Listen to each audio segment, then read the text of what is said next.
Bapak, kami mengucap syukur jika hari ini hamba boleh melayani BICC. Kami percaya bahwa Tuhan sedang kirim hamba, berkati Pak Daniel, Bu Weni, dan seluruh jemaat Tuhan, khususnya para pelayan Tuhan yang sungguh-sungguh menyerahkan dirinya bagi Kristus. Kami percaya jerih lelah mereka tidak akan sia-sia. Jika sebentar lagi kami tidak dengar firman-Mu, Tuhan sediakan urapi bukan hanya hamba-Mu yang menyampaikan, tetapi setiap kami yang mendengar.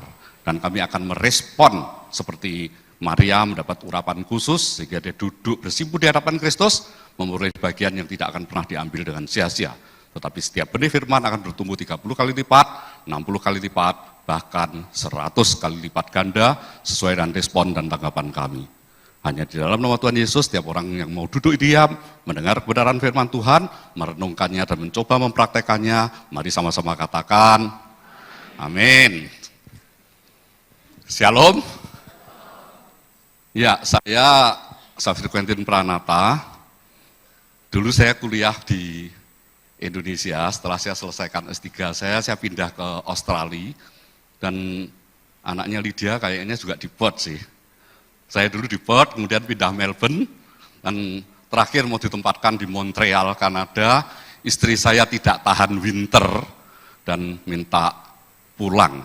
Akhirnya kami for good, hanya anak-anak yang tetap stay untuk studi, tetapi sekarang mereka sudah for good. Dan tadi presenternya keren ya, Jenis ya kalau nggak salah ya. Jenis ya, ya usianya 2 tahun di bawah anak saya 22 tahun, dan nggak tahu kapan akan married, karena pacarnya juga bukan orang Indonesia. Tapi saya percaya itu orang planet gitu ya, nah, planet bumi. Oke, hari ini sesuai dengan tema Valentine's, saya ingin bicara dengan judul Hidupkan Kembali Kasih Mula-Mula Anda. Returning to your first love. Siapa yang ingin kembali ke kasih mula-mula? Tolong angkat tangan. Ya, ingin tanya ya, siapa yang menikahnya sudah 10 tahun? Siapa yang sudah 20 tahun? Oh, banyak yang tua juga ya. Oh, enggak. Oke. Nah, hari ini mari kita belajar. Masih ingatkah Anda saat jatuh cinta? Siapa yang jatuh cintanya SMA? Ada? Oh ada. SMP? Oh ada loh. Oh keren. Yang SD? Kalau ada saya ingin tahu. Anak jemaat kami itu sekolah di International School, dan SD kelas 1 cowok, tiba-tiba pulang ke rumah mamahnya bingung. Karena ada surat cinta dari temennya yang cewek. Ketika dibuka hanya ada gambar hati besar, tulisannya I crush on you. Wow, masih SD bisa nembak itu. Dan yang nembak cewek lagi. Ini emansipasi ya. Siapa yang sudah menikah sekali lagi tolong angkat tangan. Nah, siapa yang ceweknya nembak duluan tolong angkat tangan. Enggak berani angkat tangan, betul ya? Tapi ngasih clue-clue ada dong. Supaya ditembak. Nah, memperingati Valentine itu indah ya, seperti di sini. Oke, lepas tangan. Nanti nggak indahnya kalau ketabrak angkot. Jadi nggak indah, betul? Suatu kali saya diundang oleh UGM, Universitas Gadjah Mada, untuk bidang kemahasiswaannya, dan pas hari Valentine. Dan saya berkata begini, hari ini Silver Queen diskon 50%. Sorenya saya ditelepon, Bapak kok bohong? Saya keliling nggak ada itu di Jogja, Silver Queen 50% diskonnya. Saya tanya, lah you cari apa? Rasa apa? Ya yang favorit dong, rasa kacang mede, tahu ya? Saya bilang yang diskon 50% itu rasa kacang panjang. Nah, mengapa? Soalnya orang kalau sedang jatuh cinta, itu otaknya nggak dipakai, betul ya?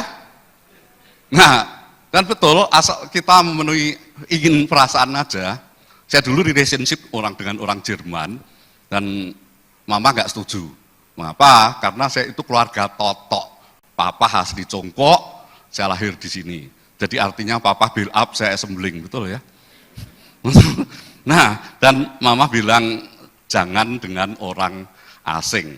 Tetapi ketika teman-teman saya bule datang ke Indo, sama mama disediain, karena 1 bulan dia stay di Indo itu 1 bulan, disediain breakfast. Dan namanya orang Indonesia breakfast selalu diberi pisang, mangga, buah.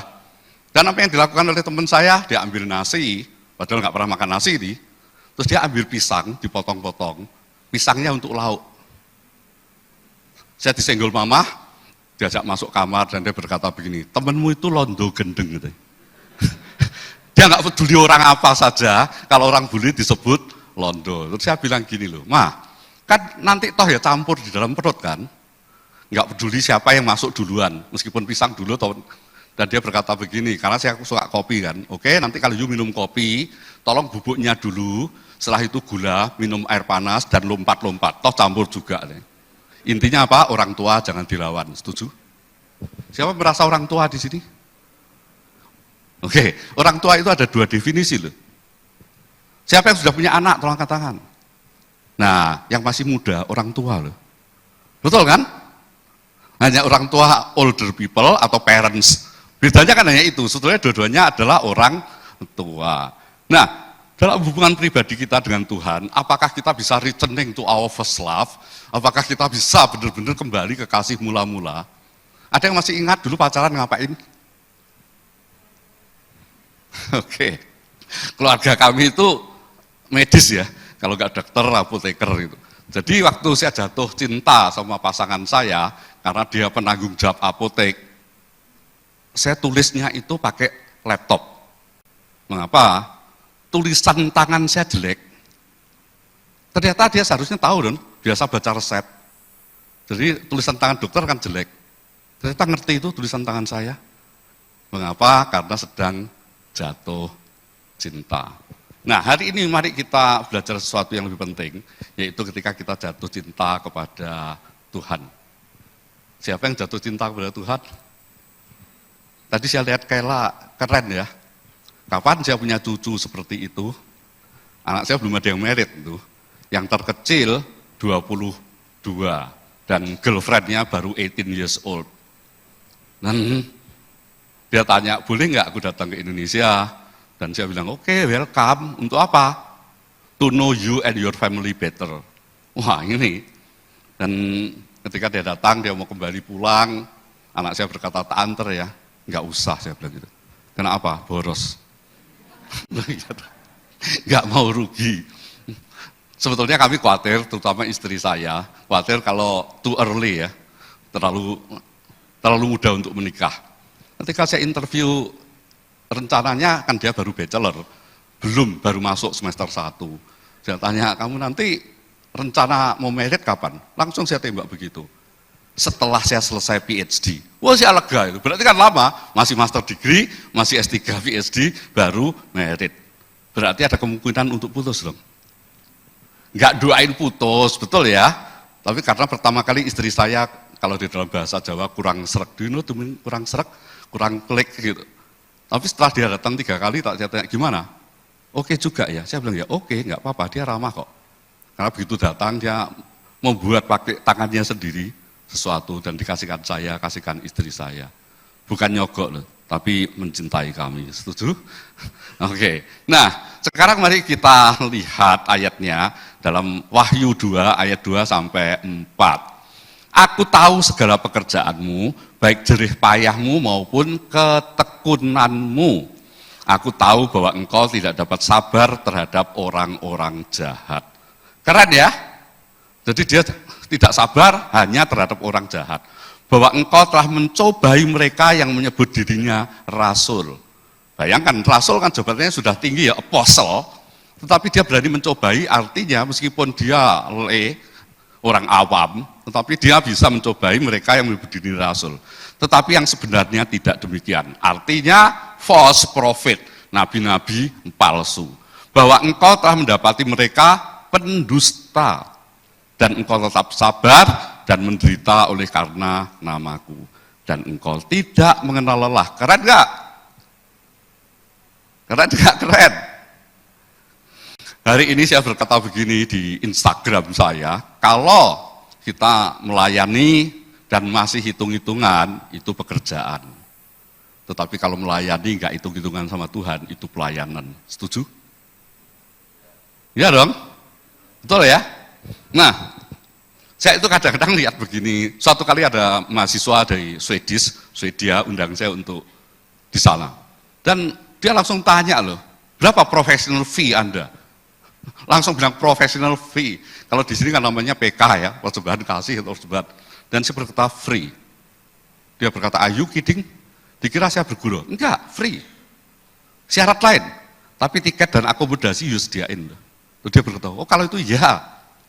Dan saya bilang sama istri saya, ya pastilah tiket pesawat harus ditanggung.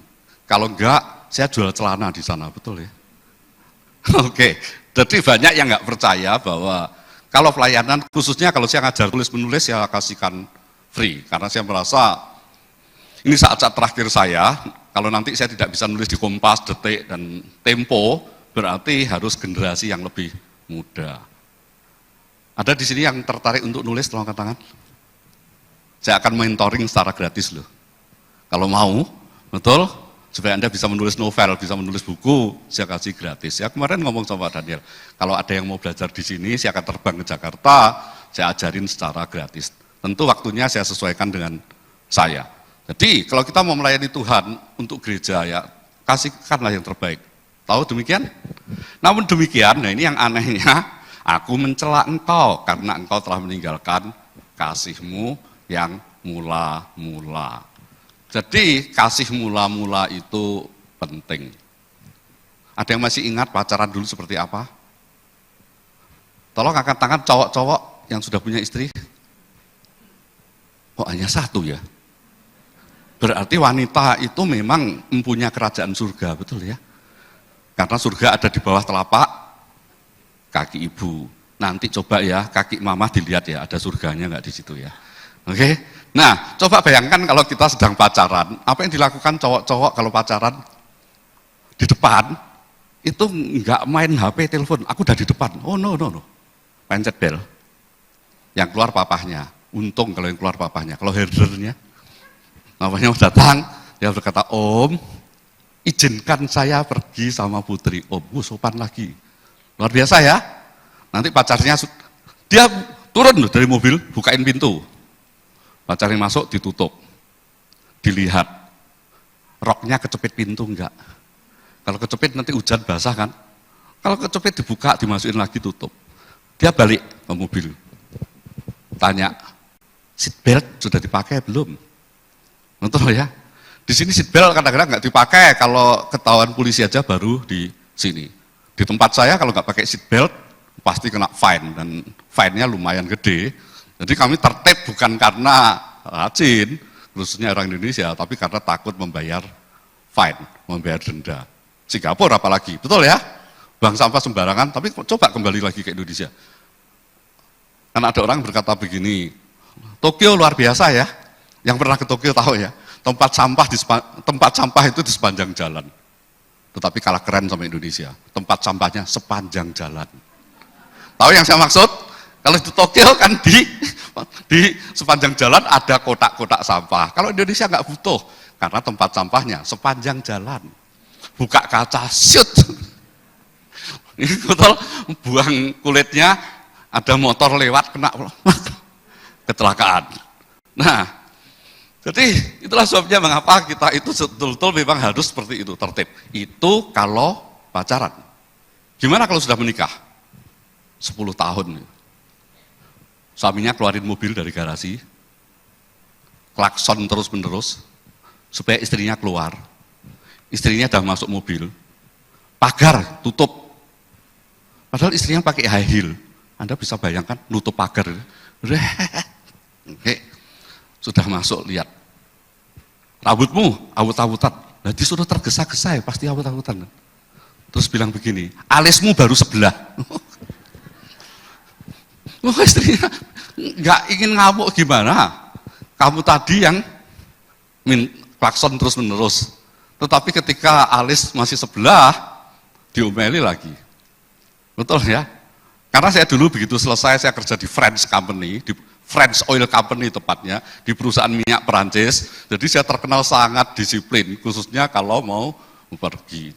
Tapi kena istri saya, itu saya pusing loh. Kemarin beberapa tanya kok istri nggak mau ikut, saya bilang enggak, jagain gereja. Jadi sekali-sekali jadi satpam gitu ya. Nah, tapi dia dalam hal ketepatan waktu, dia orang Jawa Tengah, jadi agak sedikit slow. Nah, suatu kali kami diundang khotbah di IFGF di New York. Nah, tak lihat jamnya, mepet. Di antrian yang panjang itu loh di imigrasi. Dia bilang, aku ke toilet dulu ya. Loh, oke. Tapi ini waktu kita sudah sangat ngepres. Dan tahu waktu itu the 4th of July, Anda tahu itu hari apa? Hari kemerdekaan Amerika kan. Jadi orang tumplek-blek di Times Square di New York, dia telat sekali. Saya sudah gelisah ini, Karena orang banyak nyari ini, kalau hilang kan masalah. Dan dia muncul dengan senyum, nggak telat kan? Nah ini. Itu ucapan yang lembut, tapi kita jengkel. Kok banyak suami yang mantuk-mantuk ya? Kalau istrinya lelet. Nah, jadi lihat apakah kita masih bisa mengasihi pasangan seperti dulu lagi. Siapa yang cintanya kepada pasangan semakin besar ketika usia pernikahan semakin panjang? Tolong angkat tangan. Pak Daniel berani. Wah berani, keren. Yang lain mengapa enggak berani? Istrinya di sebelahnya. Takut mandangnya dan berkata, halah. Halah, itu kan artinya enggak saya. Betul?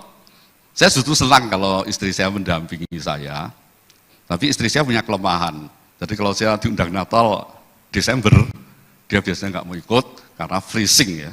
US kan selalu freezing. Nah, mari kita lihat pertanyaan kepada diri kita sendiri. 1 Yohanes 4 ayat 19. Orang yang jatuh cinta kan seringkali disebut sepasang kekasih. Betul ya, harus ada 2. Bertepuk sebelah tangan, artinya apa? Cintanya ditolak. Jadi harus ada 2. Nah, kalau 2 berarti harus saling. Coba ya dijawab ya, khususnya yang sedang jatuh cinta, ada nggak yang masih muda-muda? Anda memilih mana? Menikah dengan orang yang mengasihi Anda tetapi tidak Anda kasihi? Atau menikah dengan orang yang Anda kasihi, tetapi tidak mengasihi Anda? Ayo, yang A atau yang B? A. Berarti menikah dengan orang yang mengasihi kita, tapi tidak kita kasihi. Wanita jawabannya selalu begitu. Keren ya? Seolah-olah nggak egois, betul ya? Tapi begitu menikah, cowoknya kayak neraka itu. Kalau bertengkar, bilang gini, loh kamu loh yang ngasih aku, bukan aku. Lakukan dong. Setuju?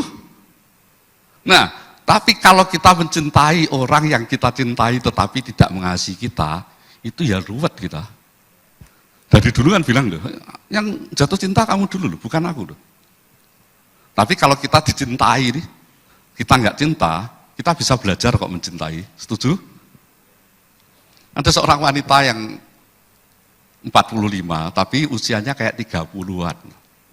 Dan teman-teman ibu-ibu itu berkata begini, khususnya di wanita bijak ya, berkata begini, Bu, pantes dulu suamimu jatuh cinta kepada kamu karena kamu cantik sekali. Dan ibu itu berkata, enggak, salah, that's the wrong answer. Itu jawaban yang salah. Yang sesungguhnya terjadi, aku jadi awet muda dan cantik karena dicintai suami. Halo? Ibu-ibu setuju enggak? Wah, yang ibu-ibu langsung setuju. Jadi artinya wanita jadi cantik karena dicintai suami. Jadi awet muda. Keren kan? Tetapi kalau nggak dikasihi, itu usia 30 kayak lakcap. Anda tahu lakcap? Double, 2 kali lipat. Jadi suami-suami kasih istrimu, setuju? Ada suami yang berkata begini ditanya, Pak, ini sorry tidak mau body shaming, no, sama sekali enggak. Ada yang istrinya lebih besar dari suaminya, gede, tapi suaminya itu pelatih fitness. Dan teman-teman godain gini, kamu kuat enggak? Gendong istrimu, angkat istrimu. Dia langsung rantak. Gampang. Soalnya saya ngangkat barbel, lebih berat dari istriku. Tapi kok kamu kelihatan wajahmu sedih? Yang aku gak kuat itu menanggung beban hidup. Halo? Ya tuh ya? Mau beban berat istri berapapun, oke. Tapi kalau beban hidup itu berat loh. Ya toh ya? Oh berat. Oke. Sehingga saya keren tadi cerita, saya sudah melayani 23 years ya, 23 tahun ya di sini ya. Itu hebat, keren. Nah, jadi ketika dikatakan begini 1 Yohanes 4:19, kita mengasihi karena Allah lebih dahulu mengasihi kita. Seharusnya balas dong cinta mama, papa. Dan karena saya the youngest, anak termuda, jadi paling disayangi oleh mama. Jadi ketika saya mau pindah ke luar negeri, saya tanya sama Koko, gimana ya pamit sama mama? Koko saya berkata begini, udah terbang saja, nanti aku yang tanggung jawab. Nah yang masalah cara pamitnya gimana, betul kan? Jadi saya berkata, saya akan bekerja di luar kota. Luar kota itu Bogor, luar kota, New York juga luar kota kan. Betul ya? Nggak usah dikasih embel-embel luar negeri kan. Suatu kali mama tahu kalau saya di luar negeri, dan ketika saya pulang dia berkata, kalau bisa yang dekat-dekat saja. Apakah dia menghalangi karir kita? No. Itu karena dia mencintai kita. Setuju? Siapa yang setuju? Yang setuju orang yang kita kasih selalu berada di dekat kita? Tolong angkat tangan. Keren gereja ini. Banyak orang yang tanya, Pak, kerja Bapak apa? Kalau hari Senin. Biasa hamba Tuhan liburnya hari Senin ya. Saya kalau hari Senin itu jadi Grab driver. Sopir Grab. Mereka nggak percaya loh. Loh iya toh Pak? Loh iya, coba lihat aja, hari Senin saya jadi Grab driver. Tapi penumpangnya hanya istri saya loh. Karena mumpung Senin, suruh antar ke sini, suruh antar ke salon, suruh antar ke pasar. Kalau antar ke pasar, saya paling suka Cita. Mengapa? Di rumah kami, yang masak itu saya. Semua kaget ya. Di OSI kan kami nggak ada pembantu, betul ya? Jadi harus masak sendiri. Kadang istri, kadang saya. Suatu kali ketika saya masak, 2 anak saya berkata begini, Mah, kayaknya masakan papa lebih enak dari masakan mama. Itu kesalahan besar. Istri saya berkata begini, from today, mulai hari ini, kamu yang masak. Sampai sekarang. Bayangin, lama-lama ruwet juga itu. Anak-anak pengen tak ketaki ya, do you know sebenarnya ketak. Oke. Nah, sejak itu saya yang masak. Jadi kalau Bapak Ibu ke rumah saya, bisa saya masakin. Dan masakan yang sulit itu adalah masakan Indonesia. Setuju? Kalau masakan bule kan lebih sederhana. Spaghetti, steak, lebih gampang kan, tinggal pan fries, tinggal bolak-balik, Anda minta apa? Well done, medium. Kalau mau yang rare masih oke. Tapi saya paling suka kalau ada orang minta steak dan dia berkata raw. Saya ajak ke Pejagalan. Potong langsung makan, betul ya? Kalau rolak mentah total. Oke. Nah, apakah kita mengasihi Tuhan Yesus seperti itu? Karena apa? Coba lihat, Tuhan itu mengasihi kita itu sejak kita masih sangat kecil. Tetapi lihat, apakah kita meninggalkan dia dengan membuang Alkitabnya seperti itu? Siapa yang masih membaca Alkitab sampai hari ini? Tolong angkat tangan. On daily basis. Jadi setiap hari, every day. Tolong angkat tangan. Oh keren, mayoritas Pak. Jadi jemaat Bapak pasti bertumbuh. Pasti deeply grounded. Oke? Nah, sejak kecil kan kita dikasihi oleh Tuhan. Setuju ya? Di Filipina ada seorang anak Katolik ya. Karena mayoritas di sana, kalau kita ke Manila, lihat aja. Satu kali saya kunjungi Manila dalam waktu transit ke Vancouver, saya ambil pesawat yang salah, Philippine Airlines. Jadi sampai di Filipina itu dini hari, terbang kembali ke Vancouver malam. Jadi saya punya waktu seharian. Saya keluar, saya tanya, boleh nggak saya visa on arrival keluar? Diizinkan, saya cegat taksi, naik, duduk depan. Saya lihat di dashboard itu ada Alkitab. Saya buka, saya lihat-lihat. Sopirnya seneng. Terus dia tanya, are you Christian? Saya berkata, oh iya, ya. Tapi berikutnya dia tidak lagi ngomong bahasa Inggris, tapi ngomong Tagalog. Bahasa Filipina, kan saya pusing. Baru saya lihat Alkitab yang saya pegang tadi dalam bahasa Tagalog. Dikira saya bisa baca itu. Oke, tapi lihat dengan Alkitab saja bisa mempersatukan kita satu sama lain. Dan kalau kita masih membaca Alkitab sejak usia dini sampai sekarang, itu keren. Dan anak kecil itu dilahirkan dari keluarga yang sangat Kristen. Papahnya pemabuk, abusing, sering mukuli istrinya. Suatu kali papahnya pulang dalam kondisi mabuk, mencekik mamahnya sampai mati. This is true story. Setelah itu dia menembak kepalanya sendiri. Anak itu trauma besar, dibawa ke panti asuhan. Dan dia hidup dibesarkan di panti, sukses sebagai engineer, pindah ke US. Tetapi sejak itu dia meninggalkan Kristus. Ada seorang pendeta yang melihat dia letih lesu dan berbeban berat melayani dia.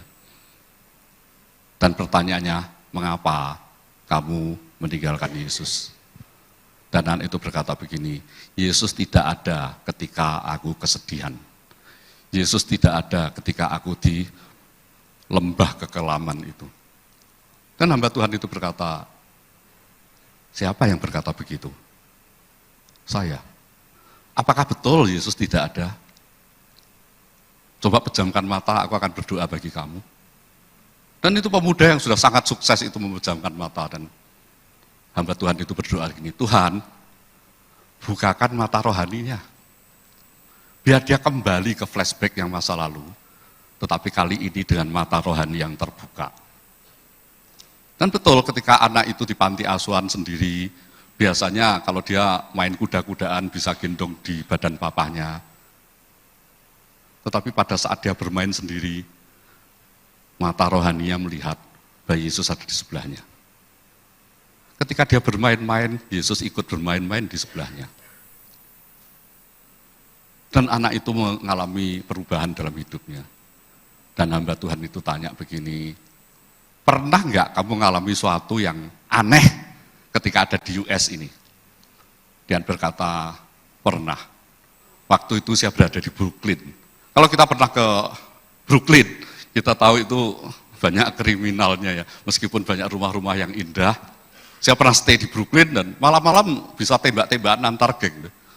Nah, jadi kondisinya seperti itu. Iya, suatu kali saya pulang bawa uang banyak.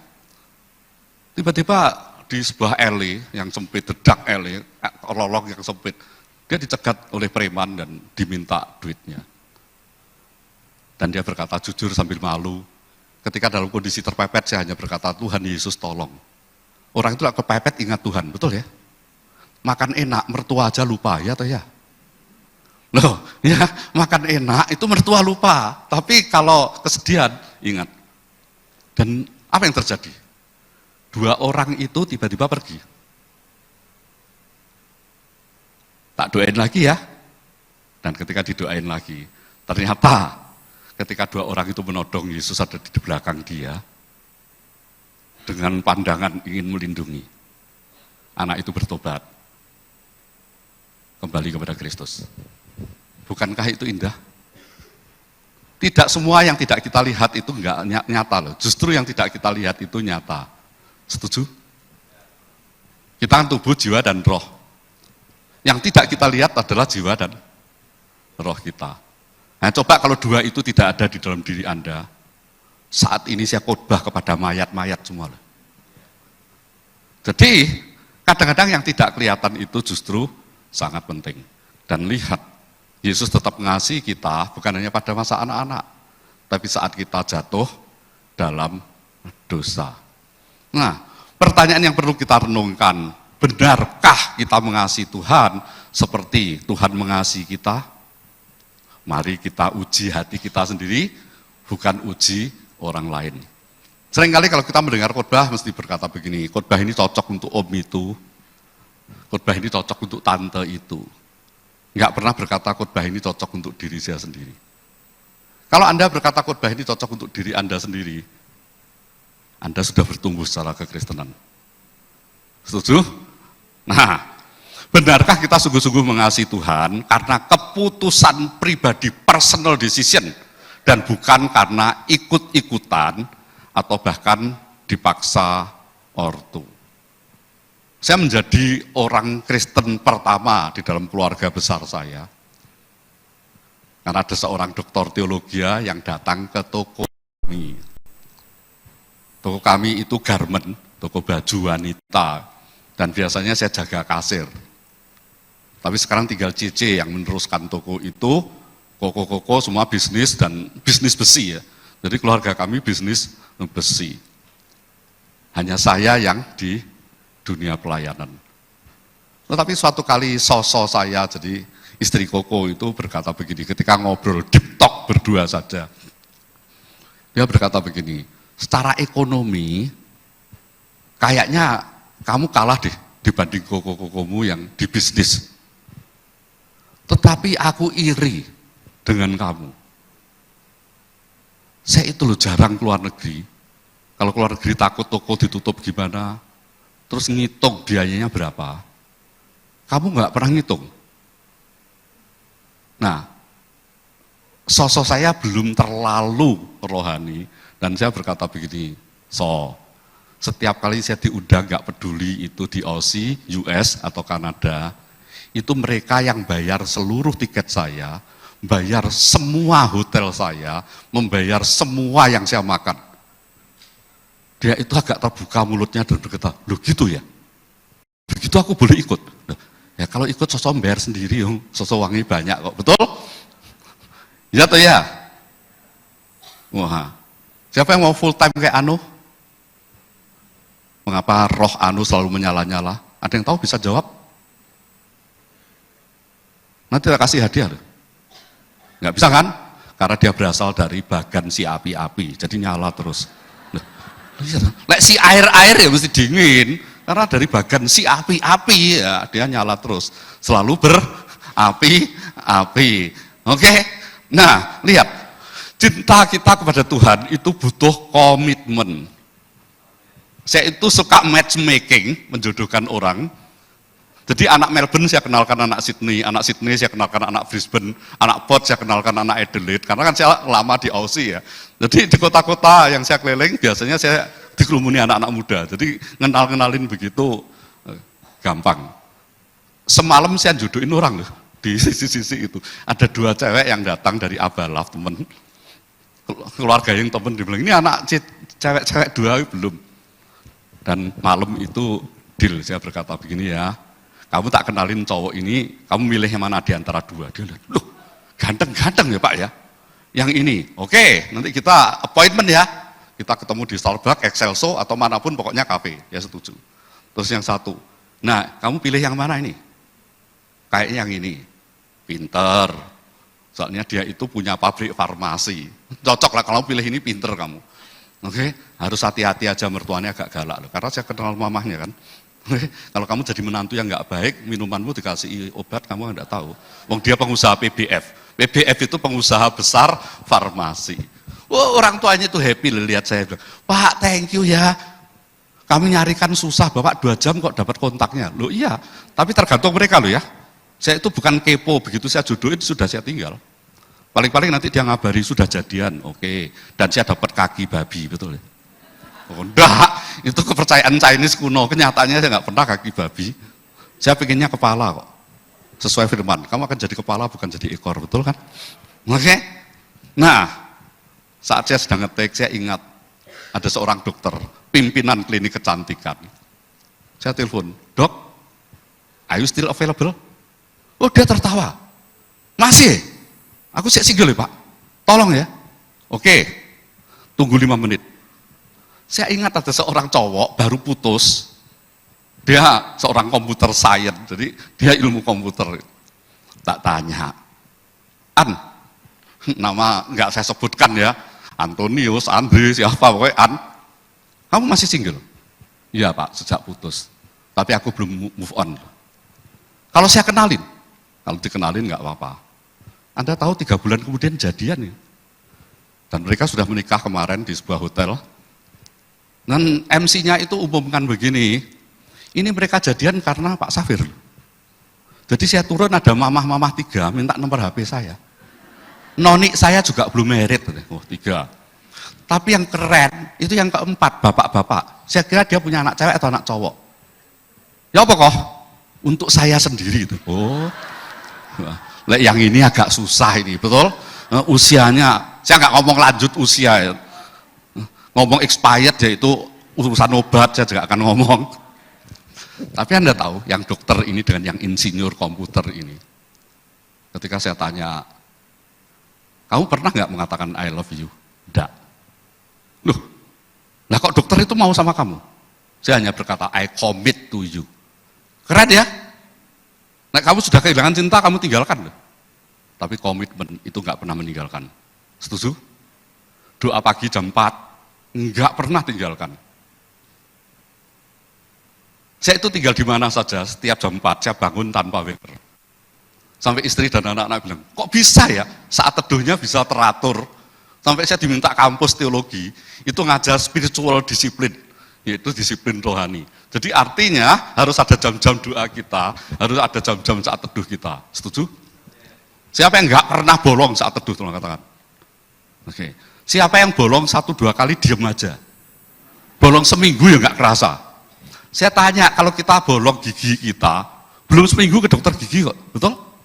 Tapi bolong setahun kok merasa nggak ada yang salah. Kalau bolongnya saat teduh. Jadi komitmen, lihat Ulangan 6 ayat yang kelima. Kasihlah Tuhan Allahmu dengan apa? Segenap hatimu, segenap wholeheartedly, jadi full, okay? Dengan segenap jiwamu dan dengan segenap kekuatanmu. David Glenn, pembicara pria sejati, itu kan datang ke Indonesia. Biasanya kalau David Glenn yang datang, saya suruh nerjemahin. Saya cocok dengan dia karena kebiasaan nerjemahin dia. Nah, suatu kali saya nerjemahin dia 3 hari untuk camp pria sejati.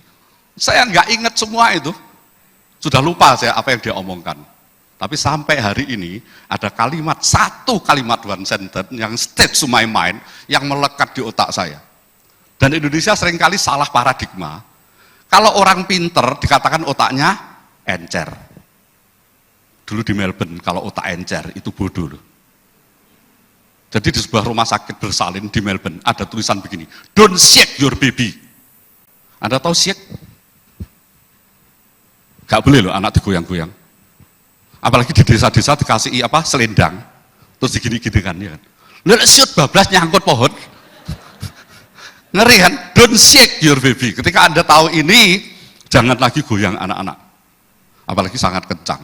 Kesalahan yang pertama. Yang kedua, kalau kita bisa menghafal pelajaran, kita ngomongnya apa? Hafal di luar kepala. Nah, di luar kepala kalau ada angin hilang loh. Loh iya kan? Loh, ingatan itu loh, kalau di luar kepala ya hilang dong. Seharusnya tetap di dalam kepala kita. Dan apa yang dikatakan oleh David Grant, yang sampai sekarang, dia penulis buku pria sejati ya, yang sampai sekarang masih melekat di otak saya. Itu dia berkata, partial obedience is not obedient at all. Ketaatan yang sebagian itu bukan taat. Setuju? Taat itu harus seluruhnya. Yesus pernah ngasih perumpamaan begini kan, ada yang bilang, ya Pak, tapi nggak berangkat. Yang kedua berkata tidak, tapi kemudian dia menyesal, dia berangkat. Dan ketika Yesus tanya, mana yang lebih baik? Yang mengatakan tidak, tapi akhirnya melakukan. Betul? Sebetulnya ada yang lebih baik dari 2 itu loh. Siapa? Yang berkata ya dan sekaligus melakukan. Setuju? Orang tua pasti jengkel dan ketika anak-anak kita disuruh nggak mau. Meskipun menyesalnya nanti. Betul ya? Itu sebabnya kita harus sungguh-sungguh berkomitmen. Oke? Nah, apakah Anda itu mengasihi Yesus satu-satunya atau ada ilah-ilah lain? Bahkan kalaupun itu bertentangan dengan firman Tuhan, asal menguntungkan Anda berpaling. Di salah satu penguburan konglomerat, MC-nya itu berkata begini, dalam hati saya berkata MC-nya ini kacau ini. Entah dari mulut siapa, doanya dikabulkan. Di situ kan banyak orang berbeda kan, entah dari mulut siapa, doanya dikabulkan. Jadi bagi dia nggak peduli ini siapa yang doa. Padahal firman Tuhan ngajarin kita bukan doa yang benar loh, tetapi pendoanya yang kudus. Setuju? Karena doa orang benar yang akan dikabulkan. Cara doanya bisa salah aja. Ada seorang misionaris yang camping di tepi hutan. Saat mau berdoa kan selalu ada doa makan. Dan anaknya yang kecil sangat hafal doa makan. Dan ketika dibiarkan bermain sendiri, tiba-tiba di depannya itu ada harimau. Dan anaknya ketakutan, dia takut. Dan ketika takut, orang tuanya ngajarin, kalau takut yuk berdoa. Dan apa yang didoakan oleh anak kecil itu, cewek yang masih 5 tahun itu, dia berkata begini, Tuhan Yesus terima kasih untuk makanan ini. Duh. Apa yang terjadi? Macannya pergi itu. Doanya salah, tetapi Tuhan tahu bahwa dia ingin dilindungi. Dan saya percaya itu macannya bukan Kristen. Kalau macannya bukan Kristen, anak itu berkata, Tuhan Yesus terima kasih untuk makanan ini. Macannya ganti berkata, terima kasih untuk makanan ini, kan kacau. Ya toh ya, kalau Anda berdoa kacau begitu, terus macannya juga berdoa terima kasih untuk makanan di depanku, Anda akan dimakan. Telah dari komitmen Ayub, apa kata istri Ayub yang menyuruh suaminya meninggalkan Tuhan? Jadi cari pasangan itu harus berhati-hati sekali.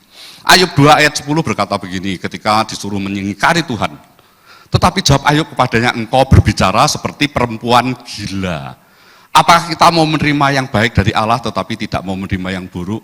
Dalam kesemuanya itu Ayub tidak berbuat dosa dengan bibirnya. Nah, karena saya tinggal di Jawa kan, jadi pengen belajar gimana sih bahasa rohani, bahasa Alkitab pakai bahasa Jawa. Dan saya dikasih Alkitab berbahasa Jawa, dan iseng-iseng saya cari Ayub 2 ayat 10, saya kutip yang tadi kamu bicara seperti perempuan gila ya. Bahasa Jawanya unik loh, ternyata begini, calatumu iku kaya wong gemblung. Jadi istri-istri kalau ngomong salah bilang, oh kamu kok kaya wong gemblung. Berarti ditanya dari mana? Dari Alkitab. Gemblung itu apa sih? Ada yang tahu? Saya juga nggak tahu sih. Loh, bener? Nah, jadi apakah Anda mencintai Tuhan salah satunya dengan datang ke gereja karena mencari berkat? Salah atau enggak? Apakah Anda datang ke gereja karena mencari jodoh? Salah atau enggak? Datanglah ke gereja mencari Tuhan, tetapi ketika Tuhan menyediakan jodoh bagi Anda itu bonus. Setuju? Nah, keren kan? Telah dari komitmen Habakuk. Lihat Habakuk berkata apa? Sekalipun pohon ara tidak berbunga, pohon anggur tidak berbuah, hasil pohon zaitun mengecewakan, sekalipun ladang-ladang tidak menghasilkan bahan makanan, kambing domba terhalau dari kurungan, dan tidak ada lembu sapi dalam kandang, namun akan bersorak-sorai di dalam Tuhan dan beria-ria di dalam Allah yang menyelamatkan aku. Suatu kali saya ngobrol panjang dengan Sari Simorangkir, dan dia berkata begini, Pak Safir, banyak orang yang melihat saya dalam kondisi sekarang, saya pernah terpuruk. Dan dia ucapkan iman yang luar biasa pada saat saya terpuruk itu.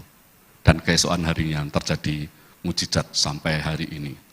Nah, kalau Habakuk ini saya terjemahkan dalam bahasa sekarang, sekalipun omset menurun, sekalipun pasar saham ambruk, sekalipun nilai rupiah melemah, anak berontak, mertua cerewet, menantu boros, masihkah kita tetap bersukacita dalam Tuhan? Apakah Anda datang ke gereja?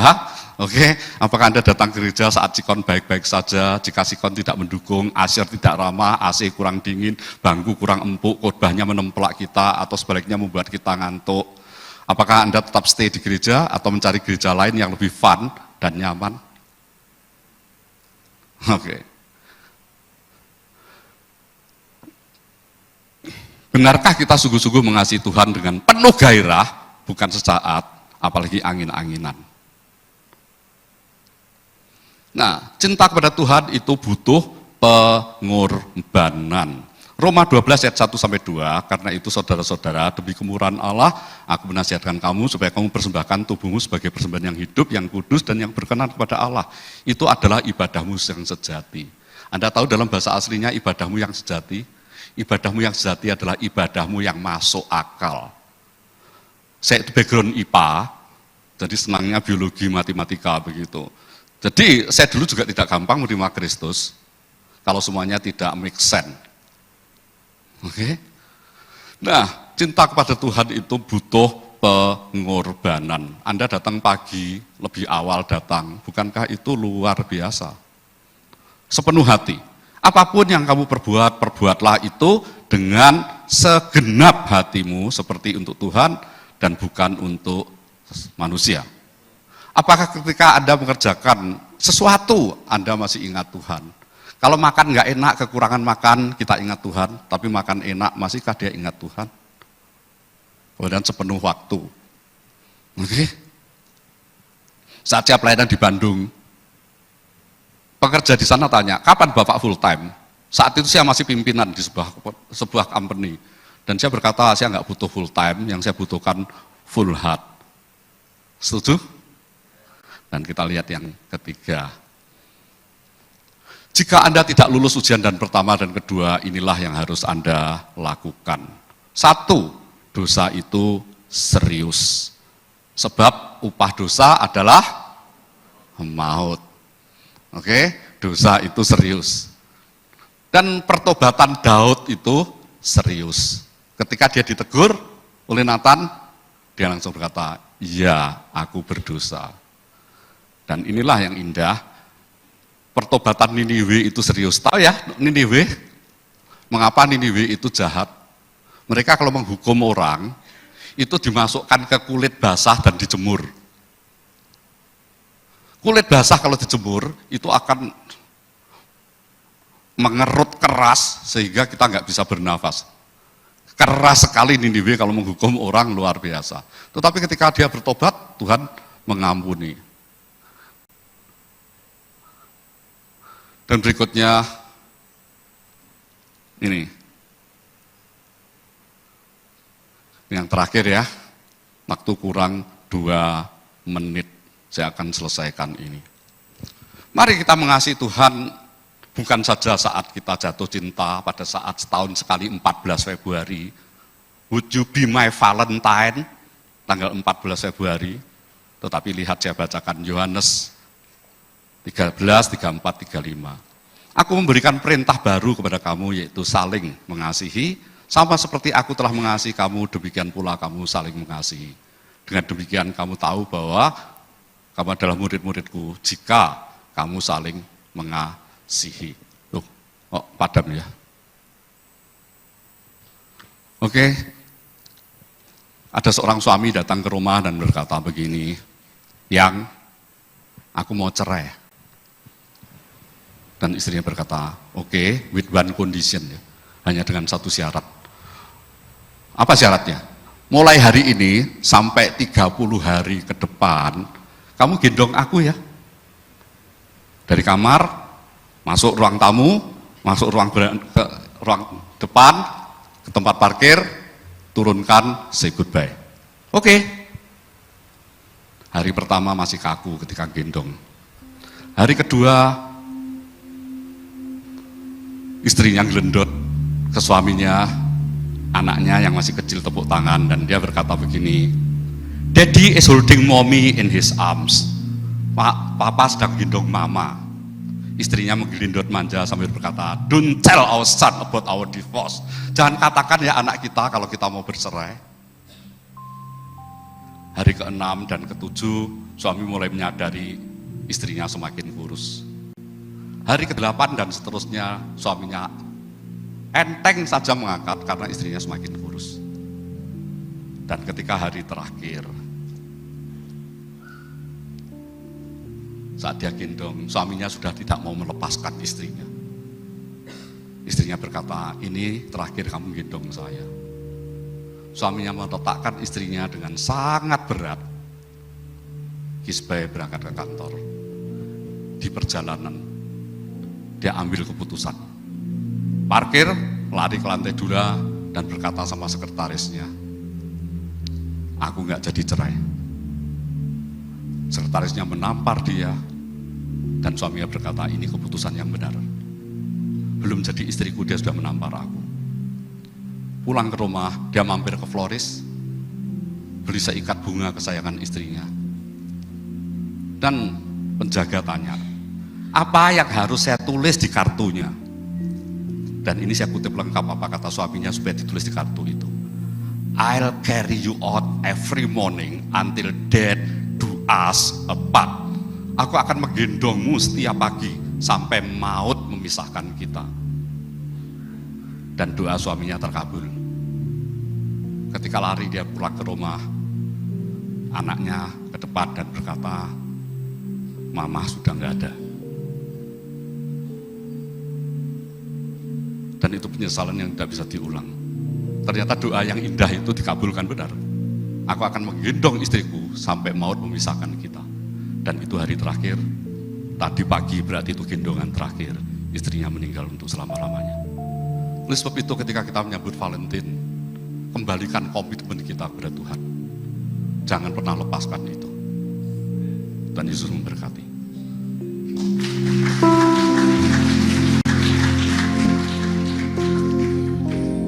Bapak, kami mengucap syukur